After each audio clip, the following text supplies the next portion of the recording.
Gajananam Bhutaganati Sevitam Kapita Jambu Palasar Pakshitam Umasutam Soka Vinashakaranam Namami Vigneshwara Pada Pankajam Gurur Brahma Gurur Vishnu Gurur Devo Maheshwaraha Guru Sakshat Parabrahma Tasmai Sri Gurave Namaha Sadashiva Samarambam Sankaracharya Madhyamam Asmat Acharya Paryantam Vande Guru Paramparam Vasudeva Sutam Devam Kamsa Chanura Maddanam Devaki Parabanandam Krishnam Vande Jagadgurum Sarva Mangala Mangalye Shive Sarvartha Sadike Sharanye Trayambake Gauri Narayani Namostute Om Sri Matre Namaha Om Sri Annadhaya Namaha Om Sri Vasudhaya Namaha Om Sri Sachamara Ramavani Sabya Dakshina Sevitaya Namaha Om Sri Katashakingari Bhuta Kamala Koti Sevitaya Namaha Om Sri Sivasaktya Aikya Rupinye Namaha Om Sri Lalitambikaya Namaha Om Sri Shantananta Avaduta Sadgurave Namaha Om Shakti Om Parashakti Om Shakti Om Om Shakti Om Parashakti Om Shakti Om Om Shakti Om Parashakti Om Shakti Om Namah Parvati Pataye Har Har Mahadeva. Namaskaram to all. Welcome to session 6 in the Lalitha Sahasranamam series under the Vande Vidya Shankaram program of SVBF North. It has been a very good program and very happy to participate in this continuously since last 6 months now. A quick recall of our last session 5. We covered slokams up to 59, covering about 243 namas. We learned about Ambal's Sushva Swarupam, had many hidden qualities, and what they mean to a devotee. We learned what are mantras, yantras, and tantras, and how Devi is the very soul of all. Some of the slokas, like between 54 and 57, beginning with Maha, describe the greatness of Ambal. Ambal is worshipped with 64 upacharams or offerings, and he embodies 64 forms of fine arts, attended by the great 64 crores of bands of yoginis. Devi is a personification of Manu Vidya and Chandra Vidya. Now, following last session, I received some very interesting questions and comments. I'd like to answer these questions at the very beginning before we start our session 6. I'm going to show you what these questions are. Very interesting. It is on the slide. The first question from Meenakshi Sundaram, Detroit. It was indeed a great session. I have a question related to Devi's description as Nishkriya. When she herself is Kriya Shakti Swarupam, is it a definition of her absolute inaction status? Some more explanation is required to understand the dichotomy of the status related to supreme Nirguna status of Brahman as creative role and a motivator and its protection role. But there is a sequel, a second one, which is a comment, which is also connected to the first question, is from Dr. Jambanathan in Detroit. If you can highlight some differences between Nirguna Brahman and Saguna Brahman in your next lecture, it will be good. So what I propose to do is take this first part of the question regarding Nishkriya. At the same time, I'd like to thank both Meenakshi Sundaram and Dr. Jambanathan for their very keen observations. These are very relevant questions. And I'd like to answer the first part of the question about Nishkriya. You know, there is a remarkable feature about Sanskrit. Simple words can have multiple levels of meanings. The word Kriya itself has to be viewed in such a context. They have different meanings. Ambal as supreme power is described as Nishkriya. Here, Kriya refers to action. Amba is seen without any action. Nish means no, no action. She is still without movement or any activity. Whereas Kriya in Kriya Shakti refers to the power to act or the potential energy of Amba. To give you a simple example, use water every day for drinking, cooking, washing, bathing, everything. It is just an ordinary liquid. You don't see, when you look at water, you don't see any action in it. Nishkriya. When we drink a glass of water, how many of us really think about the enormous energy it holds? It can drive huge turbines to generate electricity. Think of Niagara feeding New York City. It converts the potential energy of water into clean electricity. Water is constructive, but it can also be destructive. Like the floods recently in South India, you might have seen the chilling pictures of the holy town of Tirupati flooded like never before. Another example, every day we eat food, which gives you the Shakti to do work. That is Kriya Shakti. But the food you eat, it is made from maybe rice or wheat or whatever grains. When you look at that, that is without any action. When you look at rice or wheat, there is no action. But when you convert it into food and eat it, it gives you the Shakti. It holds the Shakti. Likewise, you fill gas in your car. The fuel is a liquid, it's showing no action. But it has the potential energy or Kriya Shakti to drive your car. We eat corns, but rarely think about the ethanol that is produced from corn, which is also used as a fuel to drive cars. So in Lalitha Sahasranamam, there is a verse which talks about Amba Shakti. Icha Shakti, Jnana Shakti, Kriya Shakti, Swarupini, Sarvadhara Supratishta, Saltat Rupadharini. Divine Mother is a form of triad, three Shaktis, Icha Shakti, Jnana Shakti, Kriya Shakti. One is the power of will, knowledge and action. Jnana Shakti is knowledge, Kriya Shakti is action. All of which manifest during creation itself. A baby gets the energy to cry and move its limbs the moment it is born. It desires to drink milk. It has a brain, which is the nerve center to store knowledge, identify its mother. All these are potential energy that is converted into various activities.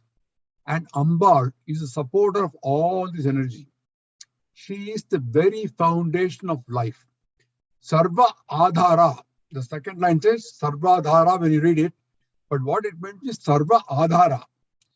Means everything in our life is supported by these three Shaktis. And these powers are the foundation. Supratishta means it is the foundation of our life. And these three Shaktis are potential energy, Kriya Shakti, provided by Devi to all of us. Now, how efficiently use the energy depends on you. You can eat moderately and be healthy, or eat lots of food and get indigestion. You can drive a car efficiently and save fuel, or drive at high speeds and probably get a ticket for speeding. So in physics, we learned that energy can be neither created nor destroyed. It can only be transformed from one state to another. The total amount of energy in the world remains the same. Isn't it interesting? Who maintains it as a constant energy without making it more or less? It is Amba. We do not see electricity, Nishkriya, but only experience its action or effects, which is Kriya Shakti. Okay, to conclude, Nishkriya represents no action like water, rice, or gas, and it's a definition of Amba's seemingly absolute inaction status, inaction. And Kriya Shakti refers to the potential energy in that status for carrying out various activities. In short, Nishkriya is in Kriya Shakti itself. Hence, Ambal is called Parashakti, the superpower who maintains a constant level of energy throughout the universe. I hope that answers the first part of the question. Now, let's go to the second part of the question. It is on Nirguna Brahman, Saguna Brahman. Let me confess, I am not an expert in either of them. At best, I will give you comments based on what I have learned from some of the great Mahans. Like Ramakrishna Paramahamsa, he used to give a very simple example. You know, he says, you imagine a shoreless ocean, an ocean which is only water, you don't see anything else, no cloud, nothing. It is also having no shore. It has no attributes at all. Supposing an iceberg or a ship appears in the ocean, what happened? The ocean has acquired a feature or an attribute. Now you can say that the ship is moving in this direction and not in the other direction. No, between the earlier ocean, shoreless ocean, and this ocean, what is the difference? Same ocean. Earlier it was featureless, totally free from any attribute. But now it has acquired an attribute, therefore it is an ocean which is compared to Saguna Brahman. So the shoreless ocean is what is described as a Nirguna Brahman without attributes, and the ocean which has a ship or an iceberg is a Saguna Brahman. So that's a simple example that was given by Ramakrishna Paramahamsa. And Kanchi Pariva, Mahapariva, he has given a lot of explanation on this, but I'll give you only the highlights of what he has said. I'm quoting him actually. The supreme Brahman of our Advaita Sahasram philosophy is of two kinds, Nirguna and Saguna, without and with attributes. Nirguna Brahman is without avayavam. Avayavam means limbs or parts. Without avayavam. On the same Nirguna Brahma, we meditate by bringing it to Saguna. In the form we meditate, the Nirguna Brahman would arrive. As the Devatas, it is said there are 33 crores of Devatas, and the Brahman remains Anugata, inherent in all the Devatas. In short, there is really no dichotomy. Both Nirguna Brahman and Saguna Brahman coexist simultaneously as two sides of the coin. Mahaprabhu explains, the sadhaka on the jnana path is supposed to have his God, not with attributes, but as the Nirguna Atman. So he has to show his love, bhakti, only towards that Atman. Does it mean that the Atman is not Nirguna, but only Saguna that does actions? If it is Saguna, then what is not? That is not our objective. How can that be so? Some questions like this may arise. No, this is where one has got to bring what is called Shraddha or faith. Our Acharya, I'm talking about Shankaracharya, who takes great care to show us the way, has already created the bodyguard of Shraddha for our protection. He's quoting Upanishads saying that don't ask any questions about Saguna and Nirguna. Say the very Upanishad, which have talked elaborately about Nirguna Brahman. Take that in full faith and give yourself up to the Atman with love. Thereafter, you will be taken only to the Nirguna absolutes. So say all the Upanishads. So you have to proceed on faith. You have to remind yourself repeatedly, instead of resorting to all kinds of wishful thinking, the best thing would be to go on forward with Shraddha and Shraddha alone. It's a beautiful Viveka Chudamani of Adi Shankaracharya. He encourages all Nirguna Brahma aspirants not to lose heart and says, Manda Madhyama Rupapi Vairagyena Samadhina Prasadena Guroho Seyam Pravriddha Suyate Phalam. So even though the devotee may be Madhyam, Mandam, maybe torpid or mediocre, this yearning for freedom through the grace of Guru may bear fruit by means of vairagyam and calmness. So by the grace of Guru, the effort would become pravritta. Pravritta suyate phalam. It will give you the desired result. So Mahaprabhu also quotes the Siddhas. Kandavar Vindadillai. Vindavar Kandadillai. There is a saying in Tamil. What happens after one becomes a jnani? They don't say what it is. Kandavar Vindadillai. They will not say what it is. Those who have seen it never explained it. And those who speak about it have not seen it yet. So it will be understood only after getting to the state of jnani. And in the scheme of Mother Nature, life becomes raw and matures gradually. If you take a plant, leaves come first, and the flower and the fruit, and then ripen gradually. Same way, we have the 4 paths of brahmacharya, grahasthaashram, vanapratham, and sannyasam towards ultimate realization. So likewise, a devotee cannot and should not go seeking Nirguna Brahman straight, but really start and focus on Saguna Brahma, worship with deep interest. Over a period of time, this worship of Saguna Brahma will dovetail into Nirguna Brahma by the grace of Guru. Because Viveka Chudamani talks a lot, and I'll encourage you to study that for more details. So it is very clear that we don't start with Nirguna Brahma, it is Saguna Brahma, which is a path towards Nirguna Brahma, but one who have reached Nirguna Brahma will never tell what it is about. So that's my comment on Saguna and Nirguna Brahma. If you have more questions, please send me an email and we can talk about it later. Now let's start with today's session.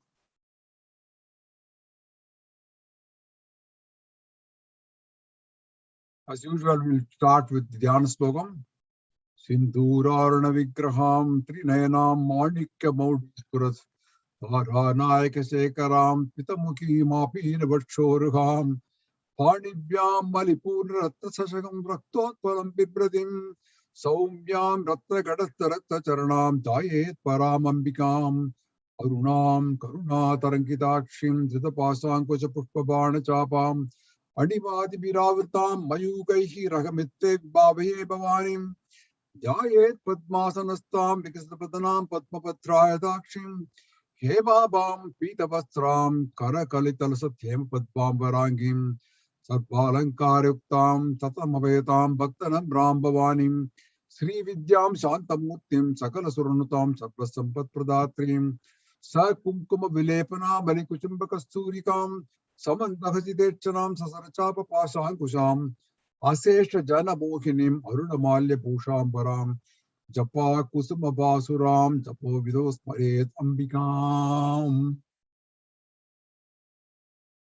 Now let's begin with the slokam number 60. Chara Chara Jagannatha Chakra Raja Niketana Parvati Padma Najana Padma Raga Samaprabha.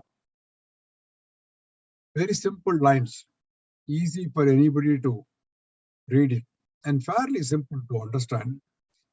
Chara Chara Jagannatha. It has got charam and acharam. Charam, that moves, that which moves. In Sanskrit, you put ye before as a prefix, it is the opposite, acharam. That which does not move.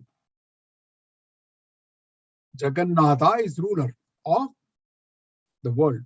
So Ambal is described as a ruler of both animate in inanimate worlds, that which moves, that which does not move. She is the ruler of world which has both these components.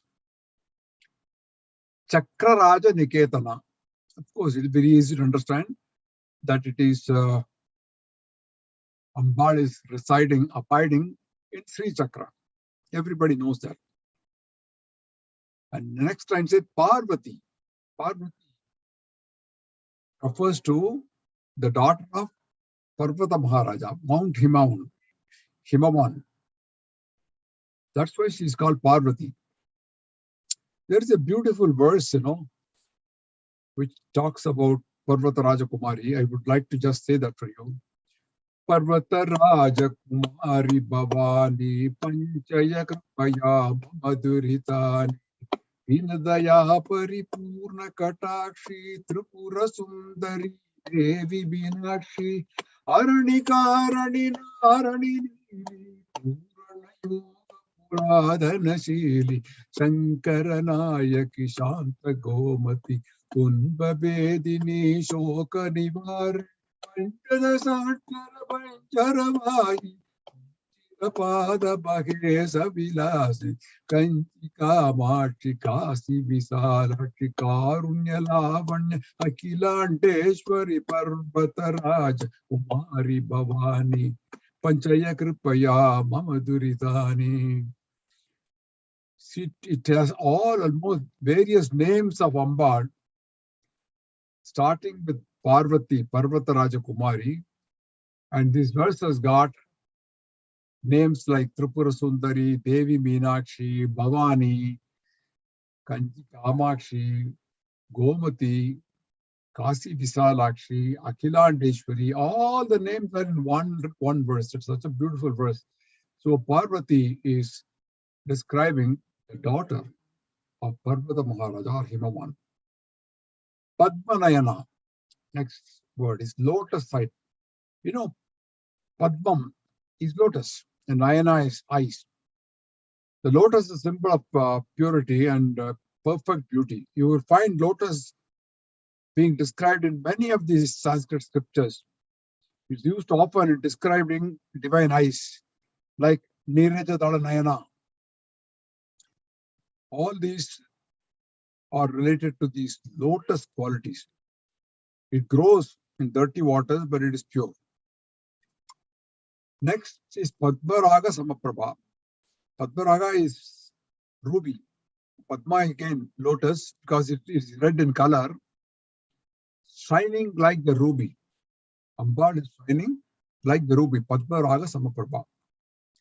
The next verse is 61.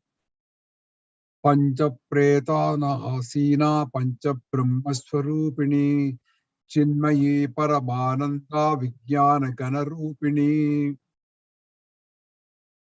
Pancha Pretana Asinam. Pancha is 5 and Preta is refers to a corpse. Devi is seated on 5 corpses. How is it?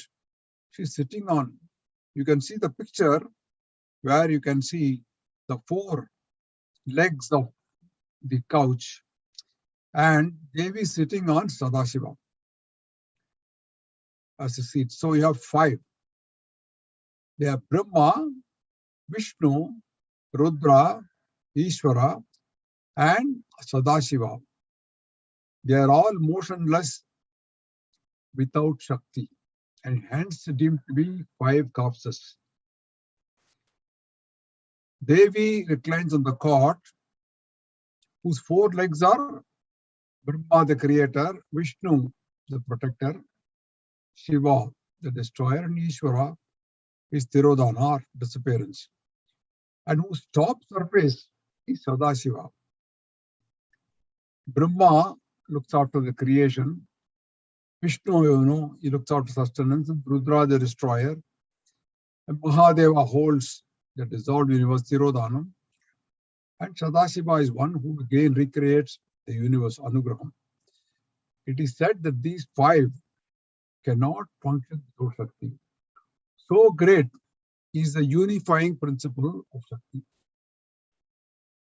Pure Sadashiva is become motionless, a corpse without Shakti. He is incapable of doing anything. Now, there is the very first slokam of Saundarya talks about how Shiva is powerless without Shakti. Shiva Shaktya Yukto Yati Bhavati Shaktaha Prabhavitum Na chedevam tevo nagalu kusala spanti tumapi ataspa maratyagam harihara virincha dipirapi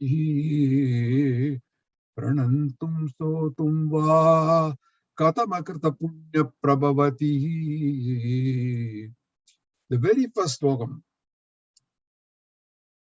says Shiva becomes totally inert without Shakti.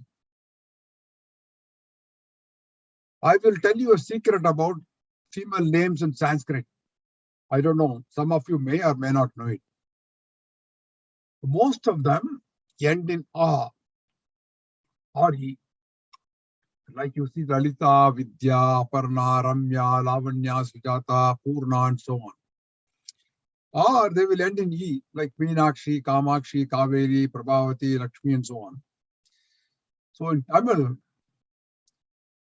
if the E is taken out from Shiva,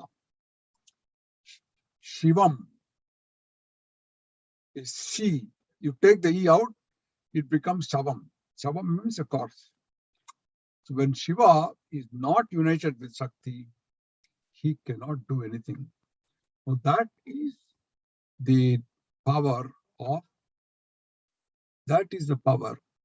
That is the power. Somebody says, Shakti Layel Shivam Millai. That's true, very true. Now, these 5 deities it demonstrates, and it is emphasizing the fact that there is no deity superior to Lalita. So Lalita's supremacy is unquestionable. That is why she is called Parashakti. The Bhaskaraya, who wrote the Bhashyam for Lalitha Sahasranamam, Saubhagya Bhaskaram, and based on which I am giving many things, he gives another explanation. In Tantric literature, Brahma, Vishnu, Rudra, Ishvara, Shiva are considered as 5 Panchabhutas. Brahma is Prithvi, from which all living things get created. That is the earth. Vishnu is Apu, water. And Rudra is considered Agni, fire. Ishvara is considered Vayu, air, because without air, life cannot exist. And Sadashiva is Akasha. Akasha is sky. So each of these 5 Brahmas reside in the different sense organs of all beings. So in another way, Lalita Devi is sitting on the Pancha Brahmas implies that she is the master of all these senses and the ruler of those. That is a commentary given by Bhaskaraya. And I think that is also equally relevant because Devi is ruling all of us as she is ruling everybody else. Coming to the next line, next word rather, Pancha Brahma Swarupini. The 5 Brahmans are her form. As we saw before, the 5 begin with Brahma, end with Sadashiva. And Bhaskaraya is adding more. He says these are included in the Brahman because Tripuri Siddhanta says the unconditioned Brahman by the play of Maya in itself becomes Brahma, Vishnu, Rudra, Ishvara, and Sadashiva. Thus, by name only, Brahman is in 5 forms. And the 5 Brahmas are also Ishana, Tatpurusha, Agora, Vamadeva, and Satyojata. The Linga Purana says Jiva, Prakriti, Buddhi, Ahankara, and Manas, the 5 senses, namely ear, skin, eyes, tongue, and the nose. And the subtle elements are the forms of the 5 Brahman. So it is described in the same book that the 5 elements are the causes creating the 5 gross elements. So these are our forms. 5 forms, 5 senses too, and 5 Brahmans. Chinmayi, next word, it means consciousness itself. And Paramananda, Param is superlative, nothing above that. Parama Anandam. supreme bliss. Devi is the form of supreme bliss. You pray to her, you also acquire Paramananda. Vijnana Gana Rupini. Vijnana here means Chaitanya. Gana is one strong essence of consciousness. Going further, let's go to the next slide.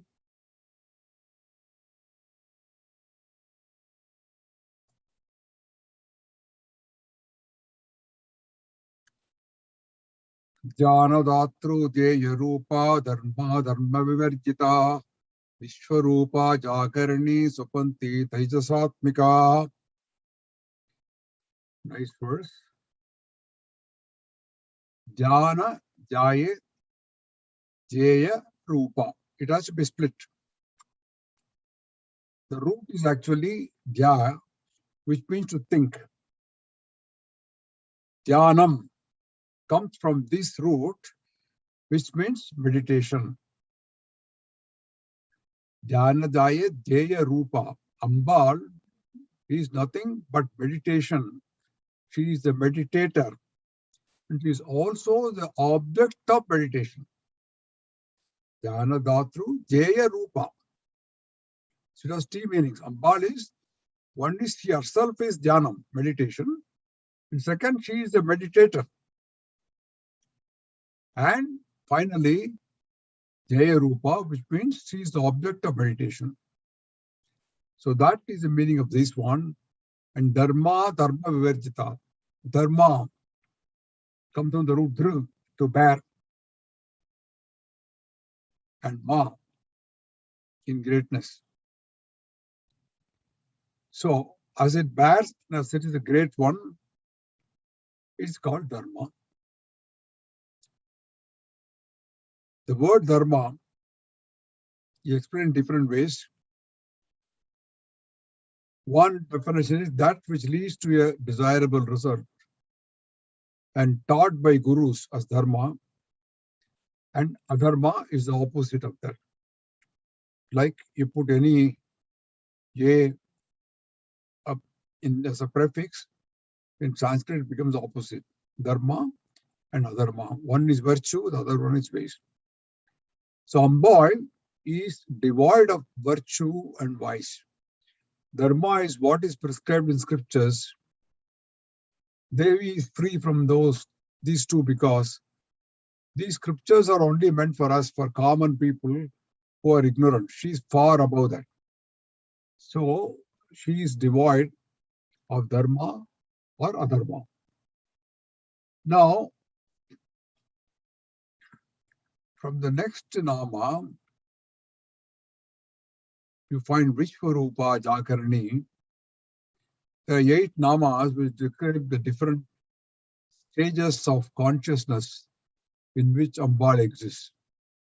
No, these are more philosophical and are discussed in detail in Mandukya Upanishads and certain other Upanishads.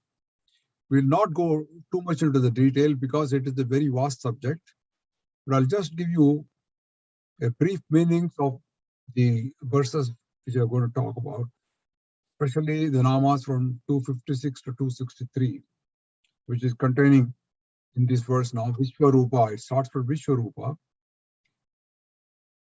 Vishwarupa is omnipresent. The meaning is that our form is the universe itself. We have another word called Jakarani. You know, the different conscious states. They are called Jagrat, Swapna, and Susupti. In fact, the word Jagradai Tamil comes from Jagrat. Hindi also it is Jagrat. So Jagrat is meaning the waking state, being alert. Jakarani. She is in the fully conscious state of alertness. Sopanti is the dreaming state, Sopnam.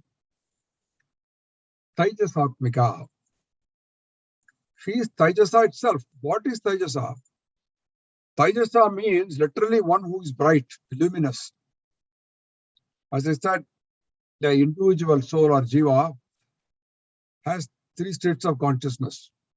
One is Jagrat, which is waking state. Another is Swapna, is a dream state. And Sushupti is a deep sleep state. So when the soul, Jiva, gets associated with these three states, it is called Vishwa, Taijasa, and Prajna. Now, Vishwa is the waking stage, which is engaging our Sthula Sarira, our physical body. We know when we are awake, whatever action we do, we are conscious of it, and it is related to our Sthula Sarira. Taijasa, which is a dream state, which is engaging what is called the subtle body or Sthula Sarira. We dream something, but it is not real, but it is something which only we experience. And Prajna is a deep sleep stage, which is actually engaging the bliss body or the ultimate experience of Brahman. So Taijasa is the second aspect, where the sphere of activity is the dream state. So the self is able to engage in something very bright. You know, a person imagines he is a pilot of a plane or something like that. So it is given a name Taijasa, the luminous one. In this state, the self, passions its own world of dreams. The dream objects give delight to the self for some people. And in this sense, the self is liberated from the empirical world. So in the second state of consciousness, namely the dream state, the awareness is experience consisting of mere impressions, which are subtle. So the enjoyment of them also becomes subtle. The first state of Jagrat is the waking life of outward moving external consciousness. The second is inward looking consciousness, the dream life. So Ambal exists in all these states. Then comes the next verse 63. Supta prajnatmika turya sarvavastha vivarjita Srishtikartri Brahmarupa Goptri Govinda Rupini. Supta is the state of sleep. In Hindi, say Sona. Sojao, they say go to sleep. Supta. Bhaskaraya says, now description of this, what is given in the Shiva Sutra, is the state of sleep is incapable of any discrimination. It is incapacity. It is illusion. One says, I slept happily, I know nothing. Only from recollection is able to say that. So by saying that, his avidya or ignorance is seen. Ignorance, egoism, and happiness. So sound sleep is one in which all these three exist. You have your ignorance, you have the ego, you have the happiness. So that is the state of sleep, and this is described as something which is incapable of discrimination. Prajnatmika, Prajna himself, Prajna is Ishvara, who is the collective form of jivas. That is Prajna, Prajna Atmika. Next is Turya. It means a state of ecstasy. Turya is a state in which it is beyond those three states which we described earlier. And it is something where the state is Suddha Vidya, or the result of discrimination of the other three states and enjoys thereof. So it is something which is beyond the three states. It is a state of ecstasy. And Bhaskaraya quotes Shiva Sutra, which says, though there are three different states, Jagrat, Swapna, and Subdhi, waking, dreaming, and sleeping, real enjoyment exists only in the fourth one. Ecstasy in the fourth stage should be allowed like oil to permeate the other three. Devi is known by the name Turiya. So it is a state of ecstasy. Sarvavastha Vivarjita. It means Devi is transcending all the three states. There is also a fifth state of Jivas, but it has got no special name, as it is beyond Turiya. It is simply called beyond Turiya. This name indicates the fifth states, all the states, Sarvavastha Vivarjita. Vivarjita means V is entirely. That is one which does not return to the other states. Now, this state has two aspects. One is individual and collective. The fifth state arises from firmness in the fourth one, that is Turiya. So Sarvavastha Vivarjita covers actually 5 states. Turiya and above Turiya, beyond Turiya, which has no name. So that is the ultimate bliss. Now, after this description of 5 divisions of Jiva's consciousness in which Ambal exists, Lalitha Sahasranamam proceeds to describe the 5 main functions of Ambal. Srishtikartri Brahmarupa Goptri Govinda Rupini. Srishtikartri, Ambal is creator. How? Brahmarupa in the form of Brahma. Goptri, she is a protector, sustaining the universe. How? Govinda Rupini in the form of Govinda. So she is also Brahma and she is also Govinda, doing their functions. Samharini Rudrarupa Tirodana Karishwari Sadashiva Anugrahata Panchakritta Parayana.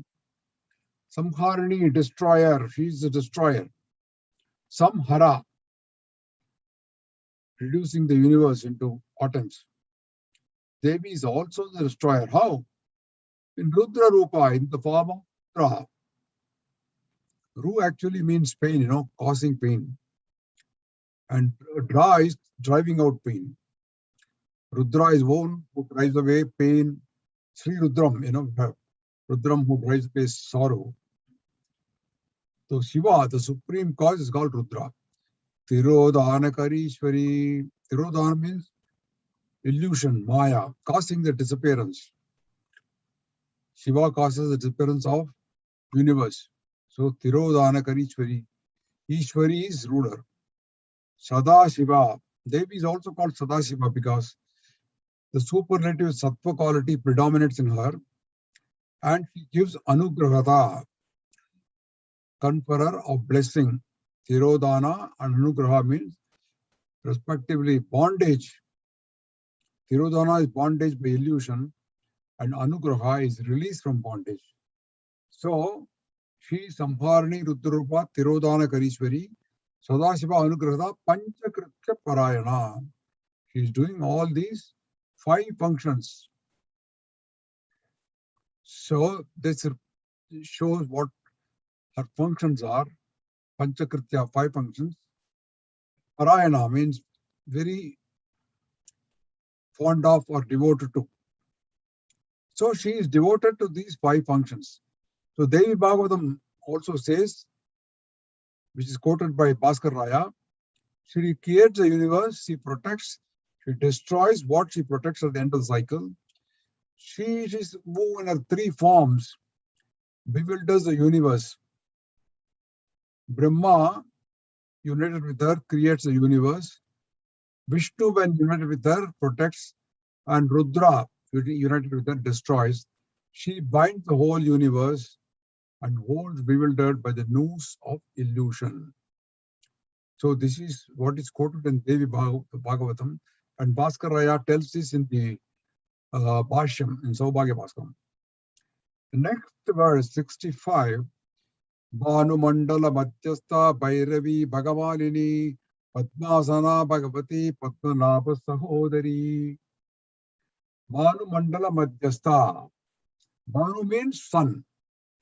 And Ambal is residing in the midst of the sun's disk. Madhyastha, Bhanu Mandalam. middle of the Banu Mandapam. Bhairavi is wife of Bhairava or Paramasiva. Bhagamalini.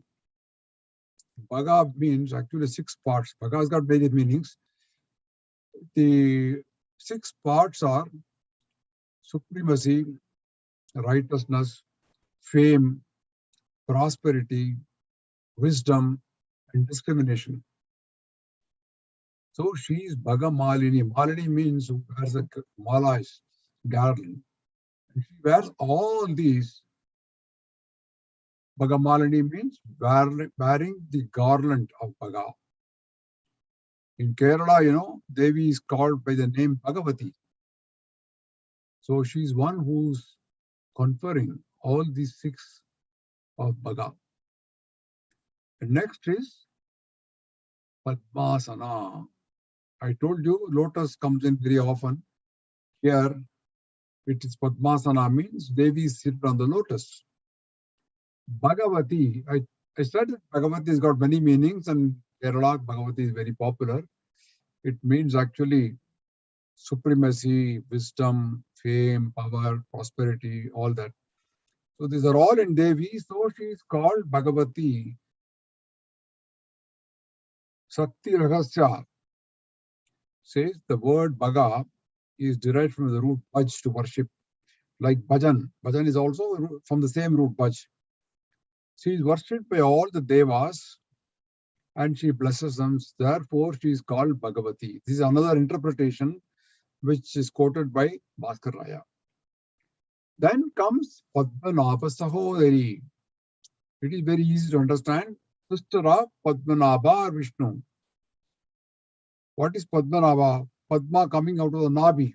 You see the picture of Vishnu, there is a lotus which is coming out of the Nabi. Therefore, it's called Padmanabha. See, one Brahman assumed basically 2 forms, a male and female.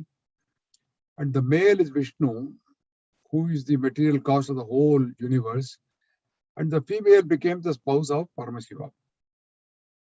Now, the secret of the Saiva theory is that these 3 in combination become the one indivisible Brahman. Vishnu, in the male form, is said to be Narayana. And in the female form, it is thought of as Narayani or Parvati. So these Narayana and Narayani are considered as brother and sister.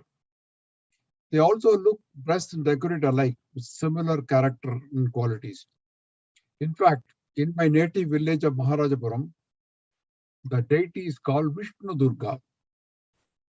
And the deity is in a Saumya Rupam. Even though it is called Durga, she is in a Saumya Rupam carrying Shankha Chakram and Gata just like Vishnu. So Vishnu and Parvati, they are said to be brother and sister. Brahma and Lakshmi and Shiva and Saraswati are also similarly related. So 3 divine couples. So Padmanabha Sahodari means she is the sister of Vishnu.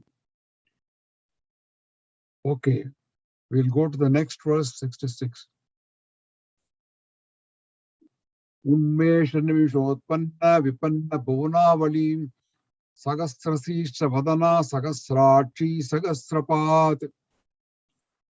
Unmesha Nimishotpanna Vipanna Bhuvnavali.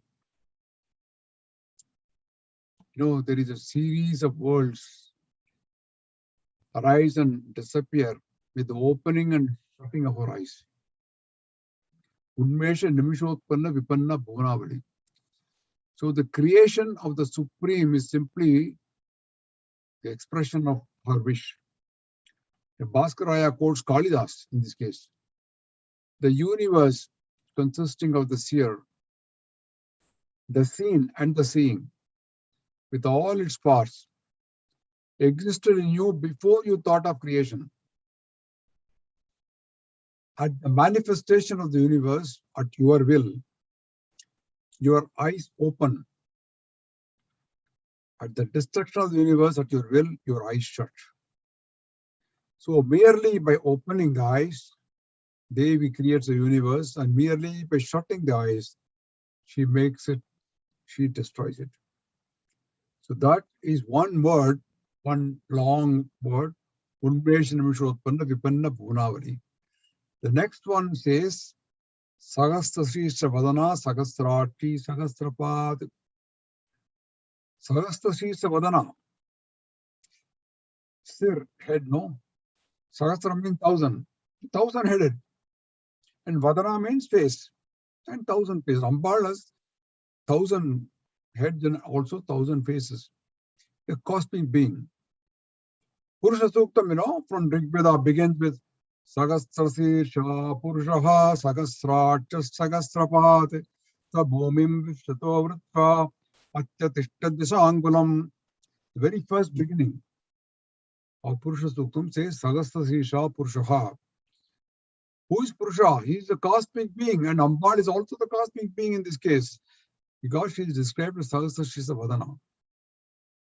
Atyatishta Dasangulam, I want to make this Angulam.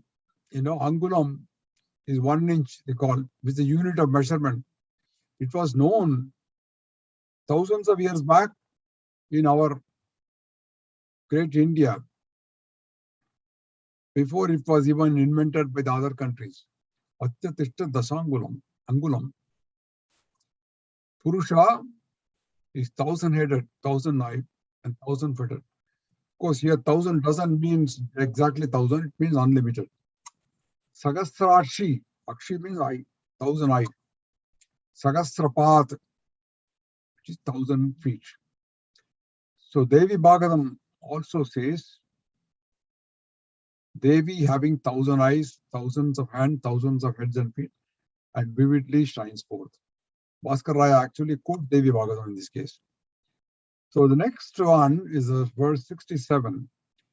Abrahmakita Janani Varna Srama Vidayini Nijajna Rupa Nigama Punya Punya Falaprada. Abrahmakita Janani. She is the mother. All from Brahma. Kita means worm or insect, Even in Hindi you say Kita. It's a worm. Right from Brahma to a worm, she is the Janani means mother. She is the mother of all. I'll tell you a very interesting story about this. Kanchi Mahaperiyava was camping in Calcutta, when even All India Vijayatra, 1935. And it was Navaratri time. It was a great celebration at Periva's camp. Every day there was Navavarna Puja, Sumangali Puja, Kanya Puja, and many more. One very, very devoted lady by name Challama Mami, who never missed it. She used to visit Periva, and she was also a regular visitor to Rabindranath Tagore's ashram. Tagore was, I never knew Kanchi Mahaperiva and Rabindranath met each other, and they were at the same time. And after visiting Periva's camp, this Challama Mami used to go to Tagore's ashram. Any Calcutta Vasi, is in Devi Upasaka. And Tagore was also a Sri Vidya Upasaka, but he had some modern thoughts himself. And Tagore's command, literature is very known well. He was a Nobel laureate. And Mami had visited Tagore at that time, and Tagore was asking where we were. So she said, Kanchi Periva, Mahaperiva has come, and therefore we had Navavarna Puja and all that. Now, Tagore understood that Periva was also a Devi Upasaka, but he said, he asked a question to Mami, does Swamiji do Kanya Puja only with Brahmin child or any other child? And Mami said, no, Periva never deviates from the tradition. He does Kanya Puja only with Brahmin child. Tagore, a respected scholar, he quoted this Abrahmakita Janani from Lalitha Sahasranamam, that he is a great Devi Upasaka. It means she is the source of everything, from tiny worms all the way to Brahma. Why is he still thinking of having only a Brahmin child for Kanya Puja? So Mami didn't answer. She was very upset to hear somebody like Tagore taking a dig at Periva. When she came back to meet Periva next day, Periva asked, why did you come yesterday? Oh, she said, I went to meet Tagore. And Periva understood. And he said, did he say anything about me? You know, that question she couldn't hold. She said with tears. And this is what he said about doing Kanya Puja for Brahmin child. And Periva just smiled and says, there are 3 more aksharams after this, which says Varnashrama Vidhayani. Ask him to include them also while reading. And Mavi went back to Tagore and said what Periva said. And Tagore repeated it. Abrahmakita Janani Varnashrama Vidhayani Vijagyaru Parikama Punya Punyafala Prada. And he said, he clapped his hand, aha, that's a way to understand Devi Sahasranamam. I didn't know it. And he's a great Mahan. Have you told him what he told him? It's a mistake. Then he says, I want to have his darshan. I must have. Please arrange, but not openly, but because Swamiji will pressure on me on visit. But I must have his darshan. And later on, Tagore did have darshan with Periva. So this is a very nice story about what is Abrahmakita Janani Varnashrama Vidhayani. She who established the castes and orders of life. There is a lot of criticism of Varnashrama. Veda, there are 2 parts, Karma Kanda and Brahma Kanda. Karma Kanda is that part of the Shruti which relates to all the ceremonial rituals and sacrificial rites. The Devas and lower animals have no share in the Karma Kanda. But the Divine Mother established Dharma through Karma Kanda after dividing people into 4 castes and 4 orders. The system of 4 Varnas, Brahmana, Kshatriya, Vaishya and Sudra, it is ordained in the Vedas. It was based on mutual support and service. The Brahmanas served the eyes and mouth of society. They provided the spiritual vision for society, and they were teachers. Just as the arms are raised to defend the body, the Kshatriya's main duty is to protect society and fight. The Vaishya's main duty is commerce, material nourishment, and the Sudra supports all the other sections of society. You find in olden days, the king supported the Brahmins and provided protection to them, because they had not much of income excepting Dakshina which they get. So they needed a house, the kings provided the house, and they provided protection to them. For example, in my own native village, it's called Maharajapuram. It was gifted by the Maratha Maharaja to a group of Brahmin scholars. So also Bhaskar Rajapuram, Bhaskar Rayas, was gifted with that village by the Maratha king. He had a house there, which is still there, Bhaskar Rajapuram. So even today, many Veda Padasalas are run with the help of Vaishyas and other communities. Temples with amazing architecture were built by artisans and sculptors who were helped by the 4th Varna. Even today, some communities work on hereditary pieces like weavers, potters, goldsmiths, sculptors, or well in their respective professions and preserving their time-honored skills. They're winning appreciation in many countries. History shows the 4 Varnas cooperated very well with each other for thousands of years and lived happily, as pointed out by many historians. What went wrong after the British came? The divide and rule policy came, and then government policies changed, and everything changed. So today one might ask, where is Varnashrama? It is still there, but in a decayed condition. The Vedas are not changed. In today's society, it's a materialist society. People run after money and material comforts. But not so. Even recently, some 100 years ago, people were mostly driven by the duty and simple satisfaction. In fact, even when I was young, I've seen that some of these communities were so dedicated to their job, like goldsmiths, like potters. They were doing even laundry people. Dhobi is a laundryman. There used to be one laundryman in my house. He used to come and pick up the clothes every week. He didn't complain. He was a very satisfactory, happy worker. So Mahapariva says, Varnashrama kept communities together, small communities together, and they perpetuated the skills generation after generation. So that is what is great about Varnashrama. Okay, next line. Nija Jnana Rupa Nigama. Agya means a command. It is ascertained by the knowers of the Vedas. The Vedas are the expression of her command. This is what it means. Nija Jnana Rupa Nigama. You know, Nigama is another name for Vedas. Agama is another word. Agama is the name for the scriptures which are closely aligned with the Vedas, but have their own distinct language, structure, and philosophy. So grammatically, both Nigama and Agama signify something passed down through a lineage. The prefix ni, you see, has more of a sense of fixed and arranged. The prefix a has more of a sense of coming from many sources. So Nigama is a term which is used for Vedas, and Agama, which is passed down and sense coming from many sources. So the Vedas are well defined, close, unchanged for thousands of years, whereas the Agama literature has been more fluid and it is accumulated over centuries. So Devi represents Nigama, the Vedas. Punya Punya Phala Prada. You know Punyam.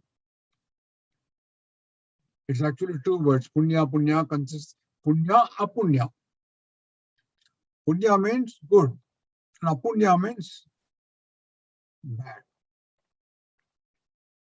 So here Punya, Apunya, Phalaprada means Devi is the giver of results, good and bad both, depending upon what your karma is. What is sown is reaped.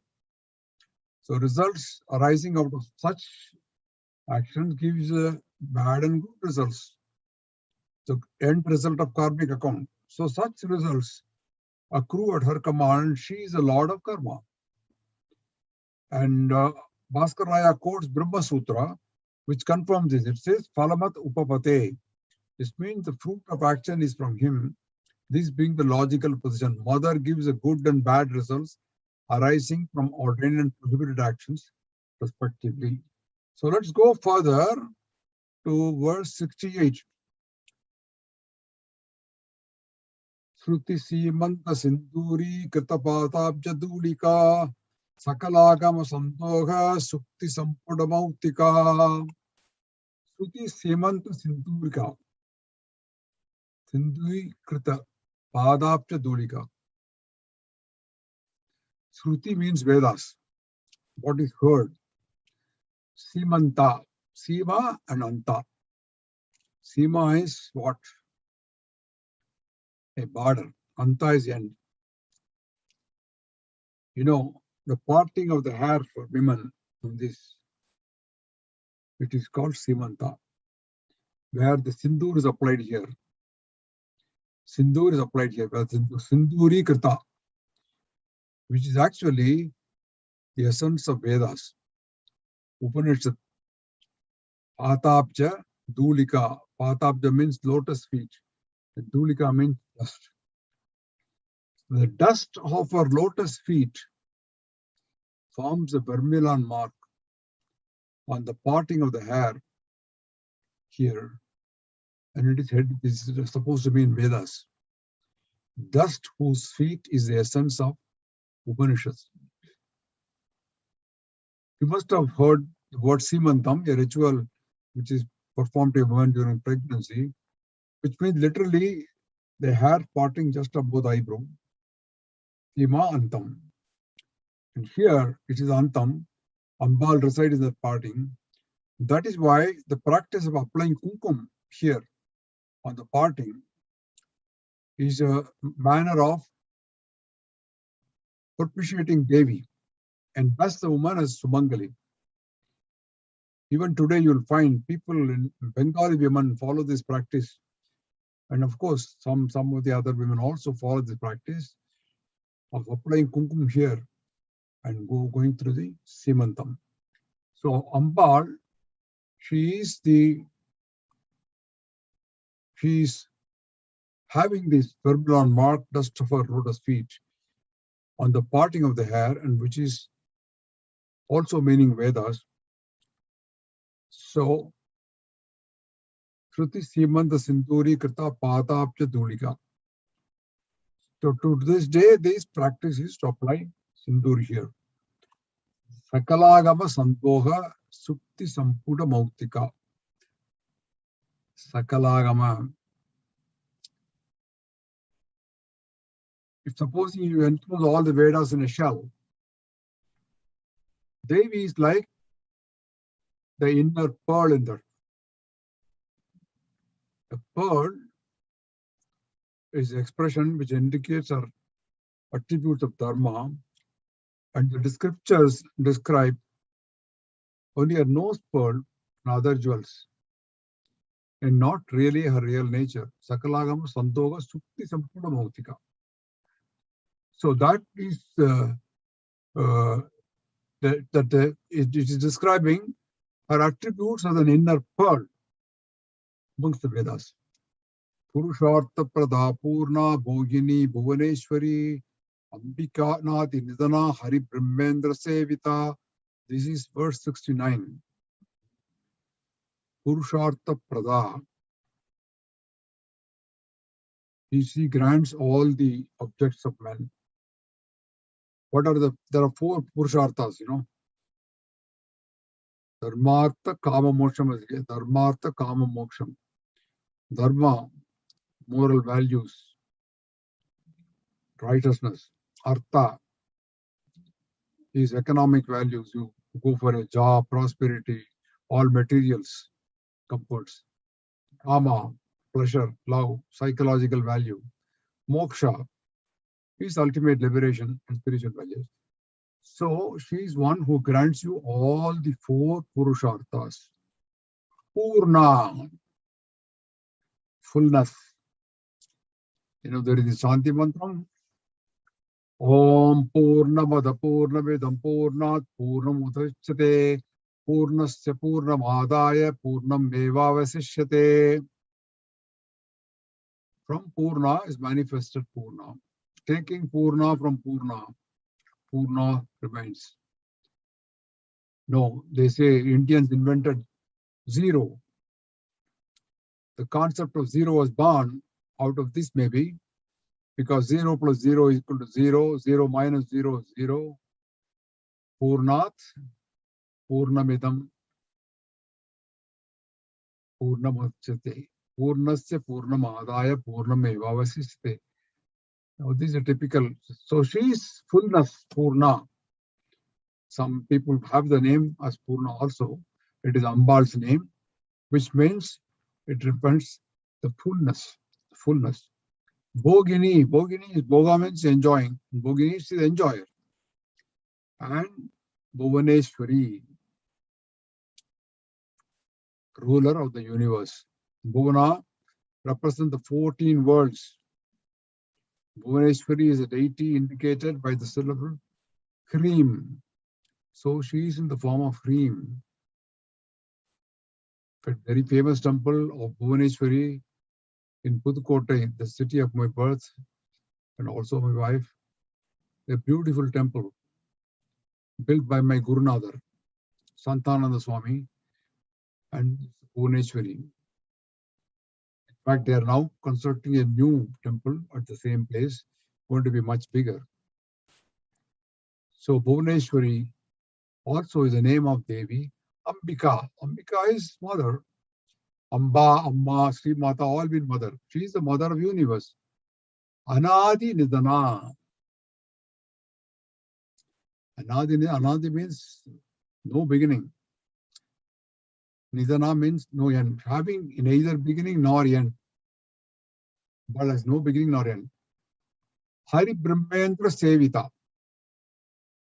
She is worshipped by Hari, Brahma, and Indra. Bhaskar Raya explains further, in the Sri Chakra, In the center, between the 17th and 18th wall, is the seat of Vishnu. Between the 16th and 17th is a Brahma.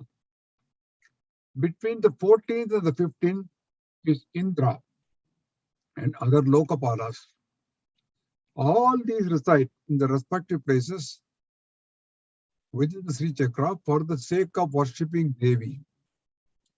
He also quotes Devi Bhagavatam. It says, Brahma, Vishnu, Shiva, Indra, Varuna, Yama, Vayu, Agni, Kubera, Pusan, Ashwin, Bhaga, Adityas, Vasu, Rudras, Vishwadevas.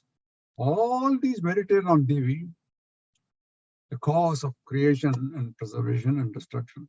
Hari Brahman Sevita is worshipped by Hari, Brahma, and Indra. So let's go to the last one, I think, the 70. This is the last verse we have today.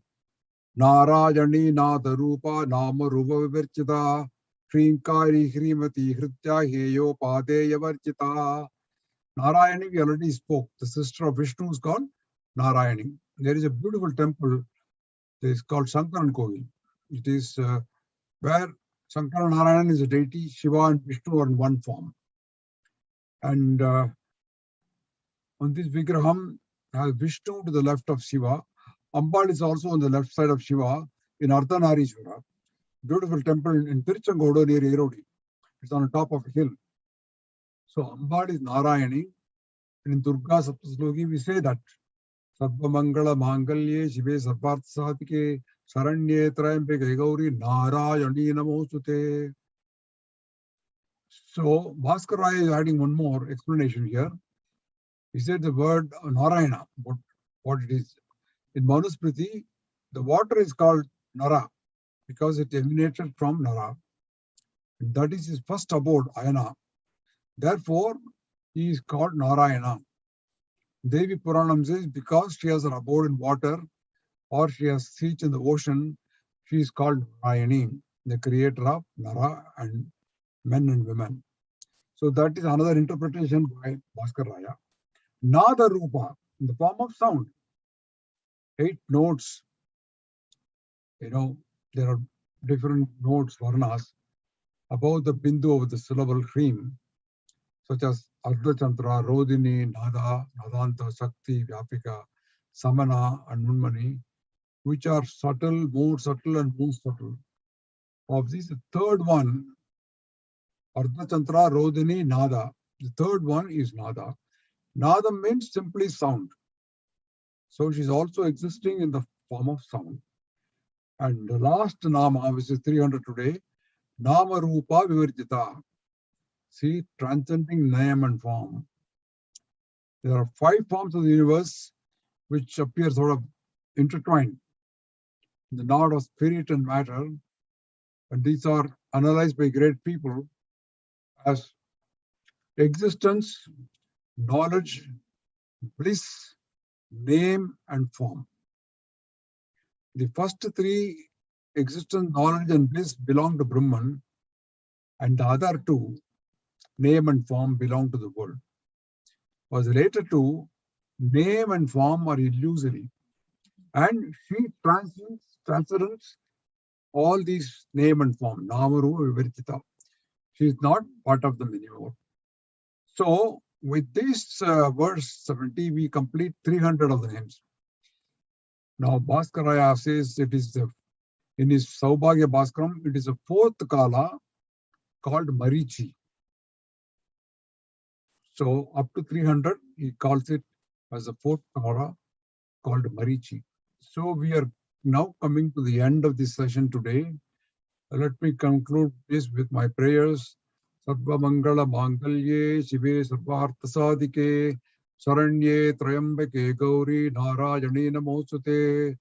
Om Shakti Om Shakti Om Parashakti Om Shakti Om Shakti Om Om Shakti Om Shakti Om Parashakti Om Shakti Om Shakti Om Om Shakti Om Shakti Om Parashakti Om Shakti Om Shakti Om प्रजाप्य परिपालयन्तां न्यायेन मार्गेण महिमहिषा गोब्राह्मणस्य शुभमस्तु नित्यं लोकाः समस्ताः सुखिनो भवन्तु ओम शांति शांति शांति। मंगलम गुरु श्री चंद्रमौलीश्वर के शक्ति गणपति शारदांबिगे शंकराचार्यर के शक्ति गणपति महागणपति शारदांबिगे के काल भैरव के काली दुर्गै के वीर धीर शूर हनुम मारुति चरणतिर्के मल्लिकार्जुनर के செல்வ ஜனார்தனர் கே அம்பா பவானி கம்பத கணபதி சண்டி சாமுண்டி கே ஸ்ரீ கிருஷ்ண பகவான் கே ஸ்ரீ சக்கரவாசினி கே சீதாராம லக்ஷ்மண சகித மாருதி சரணத்திற்கே வித்யாரண்யர் கே विद्याशंकर के वागीश्वरी के वज्रदेग गरुड़ आंजनेयर के श्रीवल्ली देव सेना समेत सुब्रमण्यर के तुंगभद्रै के श्रृंगनिवासिनी के श्रृंगेरी पुरिயில் நிலைத்திருக்கும் எங்கள் சாரதாம்பிகை के सच्चिदानंद शिव अभिनव नृसिंह भारती के श्री चंद्रशेखर भारती गुरु सार्वभौमर के श्री चंद्रशेखर भारती गुरु विद्यातीर्थर के श्री चंद्रशेखर भारती गुरु भारती तीर्थर के श्री चंद्रशेखर भारती गुरु विदुशेखर भारती के मंगलम गुरु श्री चंद्रमौलीश्वर के शक्ति गणपति शारदांबिग शंकराचार्यर के शक्ति गणपति महागणपति शारदांबिगை के ஸ்ருங்கேரி புரியில் நிறைந்திருக்கும் எங்கள் சாரதாம்பிகைக்கே.